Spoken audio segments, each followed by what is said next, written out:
दामाद की सास पार्ट 2। अब तक आपने सुना कि कावेरी जी अपनी तीनों बेटियों ईशा, मोहिनी और सुहाना की शादी 3 घर जमाई लड़कों के साथ करवा देती है। उन्हें लगता है कि ये लड़के शायद घर का कामकाज संभाल लेंगे, लेकिन उनके तीनों घर जमाई बहुत आलसी थे। वो नौकरी भी नहीं करते थे और बाहर का काम भी नहीं। कावेरी जी ने अपनी बेटियों से कहा कि वो प्रेगनेंसी का बहाना बनाकर अपने पतियों को सबक सिखाए। अब सुनिए आगे। मम्मी, आपने जैसा कहा था हमने वैसा ही किया, लेकिन देखिए ना, विवेक का हाल तो वैसा का वैसा ही है। घर में ना सुबह का नाश्ता बनता है और ना खाना। नौकरी पर जाने की बात करूं तो खाने को दौड़ते हैं मुझे। हाँ मम्मी, मैंने भी सुमित को कितनी बार कहा कि अगर नौकरी नहीं करनी तो कोई छोटी सी दुकान ही खोल लो। घर का खर्चा कैसे चलेगा? देखो दोपहर के 12 बजने आए और जनाब अभी तक सो रहे हैं। हाँ मम्मी, ईशा और सुहाना ठीक कहती हैं। अविनाश का भी यही हाल है। जब मैंने अपनी प्रेगनेंसी के बारे में कहा तो मुझसे कहने लगा, अरे दूसरी लड़कियां तो 9-9 महीने तक नौकरी करती है, बस डिलीवरी के टाइम छुट्टी लेती है। मोहिनी, तुम भी नौकरी करो। अब मुझे कहाँ नौकरी मिलेगी? मम्मी बताओ अब मैं क्या करूँ? हे भगवान, क्या सोचकर घर जमाई दामाद लाई थी मैं कि मेरी बेटियां मेरे पास रहेंगी और खुश रहेंगी, लेकिन इन आलसी दामादों ने तो हमारी जिंदगी को भी प्रॉब्लम में डाल दिया है।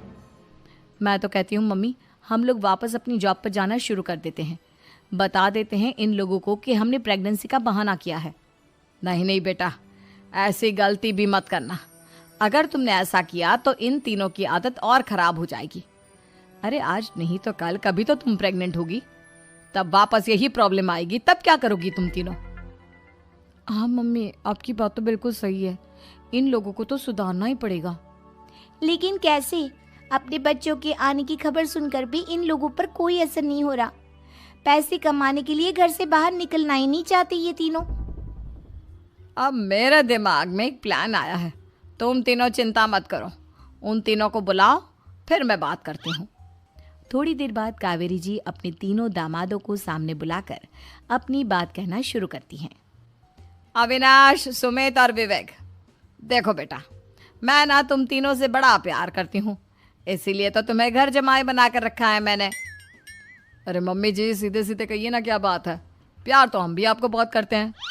अरे मम्मी जी, आपकी इज्जत भी बहुत करते हैं। अरे भाई, आपके जैसी सास और कमाने वाली बीवी सबको मिलती है क्या? हाँ मम्मी, विवेक और सुमित ठीक कह रहे हैं। आपकी बेटी से शादी करके मेरी तो जिंदगी ही अच्छी हो गई है। जानती हूँ मैं, और ये भी जानती हूँ कि तुम तीनों अपने अपनी बीवियों से बहुत प्यार करते हो। बेटा, बात ऐसी है कि हमारे कुल गुरु ने कहा है कि प्रेग्नेंट होने के बाद मेरी तीनों बेटियां शुरू के 4 महीने हमारे गांव में जाकर रहेगी, जहां मेरे चाचा जी रहते हैं। अरे लेकिन क्यों मम्मी, गांव में जाकर रहने की क्या जरूरत है इन तीनों को?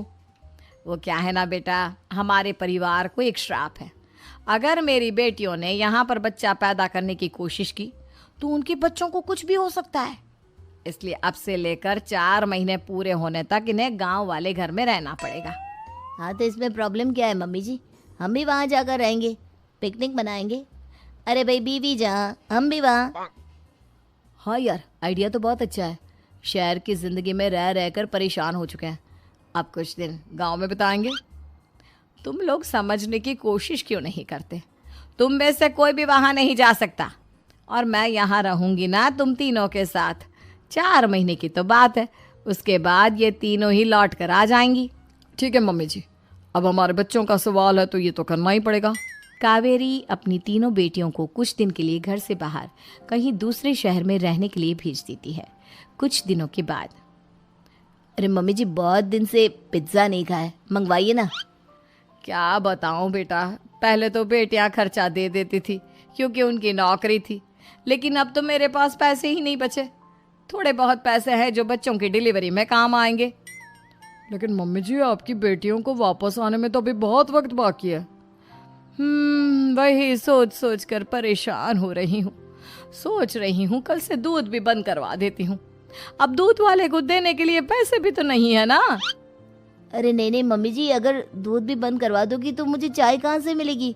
और चाय के बिना मैं तो मर ही जाऊंगा। क्या करूं बेटा, इसके अलावा हमारे पास कोई ऑप्शन नहीं है। मेरे पास पैसे ही नहीं बचे। इस तरह कावेरी जी धीरे धीरे अपने तीनों दामादों को पैसे देना बंद कर देती हैं और घर में खाने पीने की चीजें लाना भी बंद कर देती है। अब वो तीनों बुरी तरह से परेशान होने लगे थे और इसलिए एक दिन तीनों प्लान करके घर से बाहर निकलते हैं और बाजार में जाने के बाद यार अच्छा खाना खाए हुए कितने दिन हो गए, पता नहीं कब अच्छा खाना मिलेगा। हमारी बीवियों के जाने के बाद तो हमारी हालत भिखारियों जैसी हो गई है यार। कुछ भी हो, मुझे तो आज पिज्जा खाना ही खाना है। जेब में 1 रुपया नहीं और पिज्जा खाएगा, कहाँ से आएंगे पैसे? अरे देख वहाँ सामने बोर्ड पर क्या लिखा हुआ है, कंप्यूटर पर काम करने के लिए एक आदमी की आवश्यकता है।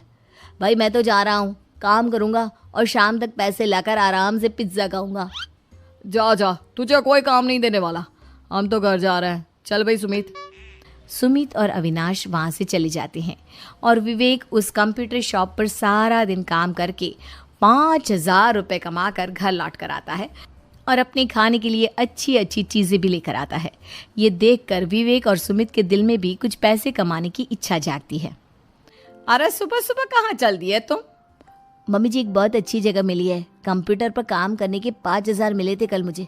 अगर रोज काम करूंगा तो पूरे 40,000 की तनख्वाह। अरे वाह, ये तो बहुत अच्छी बात है दामाद जी, आपको जाना ही चाहिए। सुमित और अविनाश विवेक को इस तरह तरक्की करते देखकर परेशान हो जाते हैं और वो दोनों भी काम की तलाश में निकल पड़ते हैं। धीरे धीरे उन दोनों को भी काम मिल जाता है। अब कावेरी के तीनों दामाद छोटी मोटी नौकरी करके अच्छा पैसा कमाने लगे थे। एक दिन कावेरी उन्हें अपने पास बुलाती है। अरे वाह, विवेक 40,000 कमा लेता है, अविनाश 60,000 और सुमित तुम भी 40,000 के आसपास कमा ही लेते हो। कुल मिलाकर तुम अच्छे खासे पैसे कमा रहे हो बेटा। हाँ मम्मी जी, बहुत मजा आता है जब महीने के एंड में मोटी रकम हाथ में आती है। पूछिए मत मम्मी जी, घर में रहकर रोटी बना बना कर और तो जैसा मैं आता मुझे तो। हाँ बेटा, तुम तीनों की बात तो बिल्कुल ठीक है और जानते हो अब तुम तीनों की पत्नियां भी वापस लौट कर आने वाली है। लेकिन मम्मी जी अभी तो उन्हें गए सिर्फ 2 महीने हुए हैं, आपने तो कहा था वो 4 महीने के बाद लौट कर आएंगी। ऐसा कुछ नहीं है बेटा, मैं सिर्फ तुम तीनों को सबक सिखाना चाहती थी कि आदमी घर में बैठकर बीवी की कमाई खाता हुआ अच्छा नहीं लगता। इस दुनिया में हर इंसान को मेहनत करनी चाहिए, काम करना चाहिए, चाहे वो औरत हो या आदमी, ताकि अपने परिवार को संभाल सके। कावेरी की बात सुनकर उन तीनों को अपनी गलती का एहसास होता है और कावेरी उन्हें सच बता देती है कि ईशा, सुहाना और मोहिनी शहर में ही कहीं दूसरी जगह रह रहे थे। शाम के वक्त उन तीनों की पत्नियां लौट कर आ जाती है और कावेरी जी का परिवार एक खुशहाल परिवार की तरह रहने लगता है।